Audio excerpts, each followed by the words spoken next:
బుల్టెన్లో మరో breaking news చూస్తున్నాం. ఖమ్మంలోని మున్నేరు బ్రిడ్జిపై చిక్కుకున్న 9 మంది బాధితులను ఎన్డీఆర్ఎఫ్ బృందం రక్షించింది. దీంతో 15 గంటల ఉత్కంఠకు తెరపడింది. స్థానికులు ఊపిరి పీల్చుకున్నారు.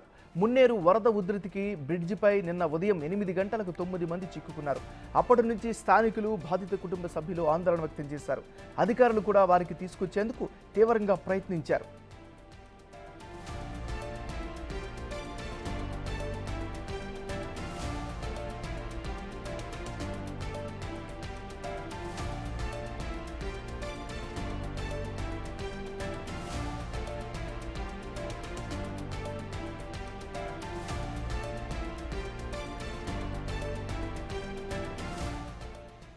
రంగంలోకి దిగిన ఎన్డీఆర్ఎఫ్ బృందం ఎట్టకేలకు వారిని జేసీబీ ద్వారా కాపాడింది. దీంతో స్థానికులు ఊపిరి పీల్చుకున్నారు. రెస్క్యూ ఆపరేషన్ పూర్తయ్యే వరకు మంత్రి తుమ్మల నాగేశ్వరరావు కలెక్టరేట్లోనే ఉన్నారు. సహాయక చర్యలు పర్యవేక్షించారు.